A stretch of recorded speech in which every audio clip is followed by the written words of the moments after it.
नमस्कार दोस्तों, आइए जानते हैं बिहार की दिन भर की ताजा और बड़ी खबरें। वहीं आपने अभी तक वीडियो को लाइक और चैनल को सब्सक्राइब नहीं किया तो फटाफट से कर लीजिए।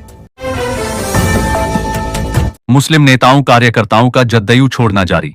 कल 2 के बाद अब कितने नाम जुड़ गए। मुख्यमंत्री नीतीश कुमार की पार्टी जनता दल यूनाइटेड ने अब तक बड़े मुसलमान नेताओं को बांधे रखा है, लेकिन दूसरी तरफ छोटे नेताओं और कार्यकर्ताओं का वक्फ संशोधन बिल के खिलाफ इस्तीफा देना जारी है। जदयू ने बिल का समर्थन किया, जिससे नाराजगी है।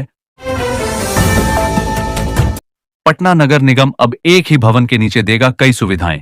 डिप्टी सीएम सम्राट चौधरी ने किया शिलान्यास। पटना नगर निगम अब एक ही भवन के नीचे कई सुविधाएं देगा। 27 करोड़ की लागत से बनने वाले नए भवन का उप मुख्यमंत्री सम्राट चौधरी ने शिलान्यास किया। वक्फ बिल पर लालू ने आईसीयू से दिया जवाब। लोकसभा में अमित शाह ने की थी टिप्पणी। संसद के बजट सत्र के दौरान लोकसभा में वक्फ बिल पर चर्चा के दौरान केंद्रीय गृह मंत्री अमित शाह ने लालू प्रसाद यादव का जिक्र कर टिप्पणी की थी। दिल्ली के अस्पताल में इलाज करा रहे लालू ने आज शाह की टिप्पणी पर जवाब दिया।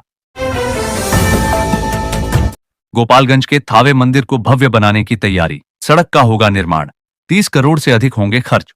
गोपालगंज के सुप्रसिद्ध पर्यटन स्थल शक्तिपीठ थावे दुर्गा मंदिर के विकास को लेकर राज्य सरकार कई तरह से पहल कर रही है। राज्य कैबिनेट से थावे मंदिर की संपर्क सह आंतरिक पथ निर्माण और अन्य कार्य के लिए 30 करोड़ 34 लाख 90 हजार रुपए की प्रशासनिक स्वीकृति दी है। इस राशि से मंदिर तक जाने वाली संपर्क पथ और आंतरिक पथ का निर्माण होगा। यहां एफडीआर तकनीक से बनेगी 11 किलोमीटर लंबी सड़क। 3 नेशनल हाईवे से होगी कनेक्ट। 10 करोड़ का project Bihar road project. Shahpur से जगदीशपुर तक जाने वाली सड़क का निर्माण अब एफडीआर तकनीक से होगा। यह तकनीक सड़क निर्माण के क्षेत्र में नई है और जिले में पहली बार इसका इस्तेमाल किया जाएगा। इस सड़क के बनने से शाहपुर बेहिया और जगदीशपुर प्रखंड के लाखों लोगों को फायदा होगा। साथ ही दूरी भी घटेगी और समय की भी बचत होगी। विक्रमशिला यूनिवर्सिटी के अस्थायी परिसर में जल्द शुरू होगी पढ़ाई। सचिव ने भागलपुर डीएम को लिखा पत्र। केंद्रीय विक्रमशिला विश्वविद्यालय के अस्थायी परिसर में जल्द ही पढ़ाई शुरू होने की संभावना है। इसको लेकर शिक्षा विभाग ने कवायद शुरू कर दी है। शिक्षा विभाग के सचिव अजय यादव ने इसको लेकर डीएम को पत्र भी लिखा है। बिहार कृषि विश्वविद्यालय बीएयू सबौर में तत्काल वैकल्पिक व्यवस्था के तहत विक्रमशिला विश्वविद्यालय का संचालन हो सकता है। भोजपुर से सेवा की शुरुआत करने वाले कई आईपीएस ऊंचे ओहदे तक पहुंचे। डीजी से एडीजी पद की संभाली जिम्मेदारी। भोजपुर जिले ने कई प्रतिभाशाली लोगों को जन्म दिया है, जिन्होंने विभिन्न क्षेत्रों में ऊंचे ओहदे हासिल किए हैं और राज्य का नाम रोशन किया है। इनमें से कुछ प्रमुख व्यक्तियों में डीजी और एडीजी पद पर आसीन अफसर शामिल हैं। इस तरह के अफसरों की संख्या 1-2 नहीं बल्कि 2 दर्जन से भी अधिक है। भोजपुर का इतिहास बहुत ही खास रहा है। पटना के लिए शुभ होगा 15 अगस्त का दिन। ऐसा क्यों बोले डिप्टी सीएम सम्राट चौधरी। पटना के लिए 15 अगस्त का दिन शुभ संकेत लेकर आ रहा है। डिप्टी सीएम सम्राट चौधरी ने ऐलान किया है कि पटना में मेट्रो का परिचालन शुरू हो जाएगा और राजीव नगर भूमि विवाद का भी समाधान हो जाएगा। इसके अलावा कई नालों को पाटकर सड़क बनाई जा रही है। पटना नगर निगम भवन का शिलान्यास भी हो चुका है। दरभंगा से दिल्ली जाने वालों के लिए खुशखबरी। एक और नई एयरलाइंस कंपनी ने शुरू की हवाई सेवा। अकासा एयरलाइंस ने दरभंगा एयरपोर्ट से अपनी उड़ान सेवा शुरू कर दी है। शुक्रवार को दिल्ली के लिए पहली फ्लाइट ने सुबह 1:58 पर दरभंगा से दिल्ली एयरपोर्ट के लिए उड़ान भरी। एक और एयरलाइंस कंपनी द्वारा उड़ान शुरू करने से लोगों को बड़ी राहत मिलेगी। अकासा एयरलाइंस के अलावा स्पाइसजेट और इंडिगो भी दरभंगा एयरपोर्ट से उड़ानें संचालित करती हैं। भीषण गर्मी के बीच बदला स्कूलों का समय। 7 अप्रैल से सुबह लगेगी क्लास। बढ़ती गर्मी को देखते हुए बगहा के स्कूलों में बड़ा बदलाव किया गया है। अब सभी सरकारी स्कूल सुबह 6:30 बजे से लेकर 12:30 तक चलेंगे। इस नए समय सारणी से बच्चों को भीषण गर्मी से राहत मिलेगी और वे बेहतर तरीके से पढ़ाई कर पाएंगे। शिक्षा विभाग का मानना है कि यह कदम न केवल बच्चों को गर्मी से बचाएगा बल्कि उनकी पढ़ाई में भी सुधार लाएगा। अभियान बसेरा 2 के तहत 1,23,000 परिवारों का हुआ सर्वे। 36,000 का नाम हटाया। अभियान बसेरा 2 के तहत बिहार में किए गए सर्वे में बड़े पैमाने पर अनियमितता सामने आई है। 1,23,000 परिवारों के सर्वे में से 43,000 से अधिक परिवारों को भूमि आवंटन के लिए अयोग्य बताकर हटा दिया गया। मुख्य सचिव ने चिंता जताते हुए जांच के आदेश दिए हैं। अंचल स्तर पर टीम गठित कर आंकड़ों का क्रॉस चेक किया जाएगा। दोषी पदाधिकारियों पर अनुशासनिक कार्रवाई होगी। इस जिले में 17 थानों की जमीन का नहीं मिल रहा रिकॉर्ड। अधिकारियों के फूले हाथ पांव। मुजफ्फरपुर जिले के 17 थानों के भूमि रिकॉर्ड का पता नहीं चल रहा है।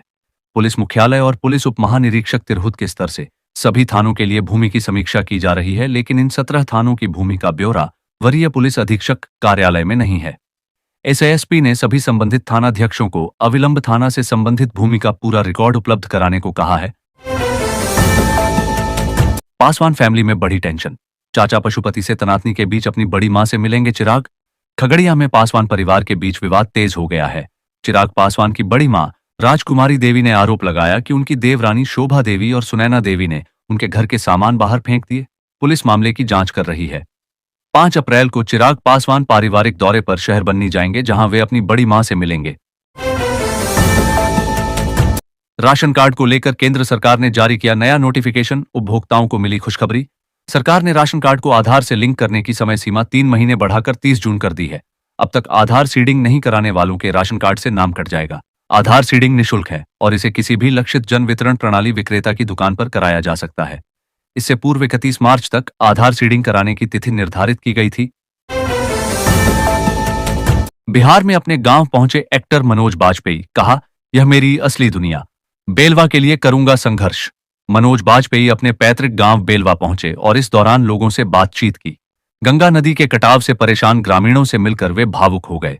उन्होंने कहा कि यह सिर्फ नदी का कटाव नहीं, ग्रामीणों के सुनहरे भविष्य पर वज्रपात है। अगर समय रहते ठोस कदम नहीं उठाए गए तो गांव और किसान दोनों ही नक्शे से गायब हो जाएंगे। खुशखबरी। सरकार ने बढ़ाई पीएम आवास योजना। सर्वे की लास्ट डेट, जारी हुए नए निर्देश। प्रधानमंत्री आवास योजना ग्रामीण के तहत चल रहे सर्वेक्षण पीएम आवास योजना सर्वे डेट की अवधि 30 अप्रैल तक बढ़ा दी गई है। इस सर्वे में पात्र लाभार्थियों का विवरण आवास प्लस ऐप पर अंकित किया जा रहा है। इस योजना के तहत ग्रामीण क्षेत्रों में आवास सहायकों के साथ प्रखंड स्तरीय पदाधिकारियों द्वारा जागरूकता अभियान चलाया जा रहा है। जेपी गंगा सेतु पर दिन दहाड़े फायरिंग, युवक को मारी गोली। पटना के जेपी गंगा सेतु पर बाइक सवार 2 अपराधियों ने स्कूटी सवार 2 युवकों में से एक को गोली मारकर घायल कर दिया। घायल युवक को इलाज के लिए पीएमसीएच भेजा गया है। पुलिस मामले की जांच कर रही है। पुलिस ने बताया कि स्कूटी सवार खाजेकला थाना के सन्नाटोली निवासी सैयद शाहनवाज और मोहम्मद कैश पटना व्यवहार न्यायालय जा रहे थे। राजद कांग्रेस शासन में पैदा होते थे माफिया, लेकिन हमने, डिप्टी सीएम ने विपक्ष पर साधा निशाना। डिप्टी सीएम और खनन एवं भूतत्व मंत्री विजय सिन्हा विपक्ष पर निशाना साधा है। उन्होंने कहा कि राजद कांग्रेस शासन के दौरान पैदा हुए खनन माफियाओं को अब नीतीश सरकार व्यापार करने का मौका दे रही है। आज बिहार में गोली नहीं, कानून का डंडा चल रहा है। विभाग ने 3,500 करोड़ के विरुद्ध 3,569 करोड़ की राजस्व वसूली की है। रेल यात्रियों के लिए खुशखबरी। अब आसानी से मिल जाएगा खोया या चोरी हुआ मोबाइल फोन। पढ़ें पूरी डिटेल। आरपीएफ ने खोए हुए मोबाइल फोन की पुनर्प्राप्ति के लिए दूरसंचार विभाग के CIR पोर्टल से साझेदारी की है। इसके तहत रेल यात्री मोबाइल खोने पर रिपोर्ट कर सकते हैं और IMEI नंबर से फोन को ब्लॉक किया जा सकता है। यह पहल पूरे भारत में लागू की जाएगी। आरपीएफ ने ऑपरेशन अमानत के तहत करोड़ों रुपए मूल्य की खोई वस्तुएं वापस की हैं, जिससे यात्रियों को फायदा होगा। बिहार में बिगड़ने वाला है मौसम, आंधी बारिश का अलर्ट जारी। इन 18 शहरों के लोग रहें सावधान। प्रदेश के मौसम में लगातार बदलाव देखने को मिल रहा है। शुक्रवार को राजधानी पटना में बादल छाए रहेंगे। इसके साथ ही प्रदेश के अधिकांश हिस्सों में मौसम शुष्क रहेगा। मौसम विभाग ने 8 अप्रैल को पटना सहित 18 शहरों में गरज तड़क के साथ वर्षा की संभावना जताई है। गुरुवार को खगड़िया प्रदेश में सबसे गर्म रहा। यहां सर्वाधिक 38.8 डिग्री सेल्सियस तापमान दर्ज किया गया।